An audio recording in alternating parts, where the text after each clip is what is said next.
Syederalun, pelaku ruda paksa 13 santriwati di Bandung Heri Wirawan dituntut hukuman mati, kebiri kimia, denda senilai 500 juta subsidi 1 tahun kurungan.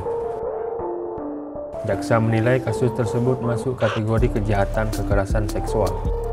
Terdakwa ruda paksa terhadap 13 santriwati Heri Wirawan menghadiri sidang tuntutan di Pengadilan Negeri Bandung Selasa 11 Januari 2022.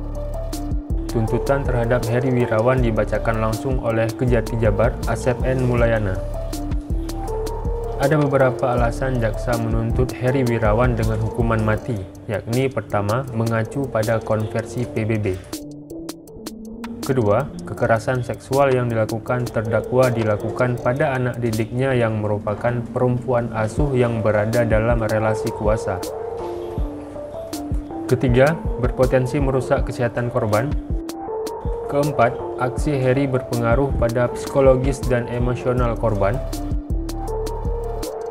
Kelima, Heri lakukan kekerasan seksual secara sistematik, yakni perlakuan pelaku kepada korban dilakukan dengan perencanaan dan dilakukan secara sistematik. Keenam, Heri memakai simbol agama untuk melancarkan aksinya. Heri Wirawan menggunakan simbol agama dalam lembaga pendidikan sebagai alat untuk memanipulasi perbuatannya hingga korban terpedaya.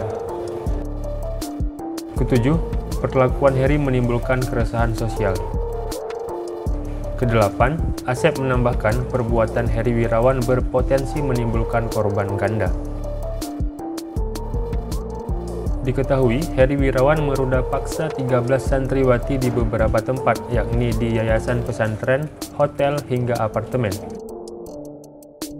Peristiwa itu berlangsung selama 5 tahun sejak 2016 sampai 2021. Akibat perbuatan Heri, 8 orang melahirkan 9 bayi. Bahkan, ada 1 orang yang melahirkan 2 kali.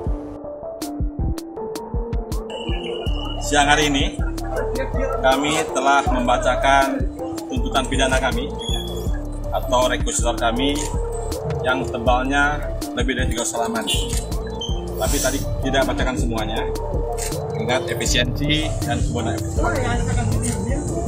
dari rekusitor kami itu, ya, ada beberapa yang disampaikan bahwa pertama kami menyimpulkan perbuatan terdakwa ini sebagai kejahatan sangat serius, the most serious crime. Ada beberapa argumentasi, ada beberapa kemudian pertimbangan mengapa kami menggolongkan kejahatan terdakwa sebagai the most serious crime.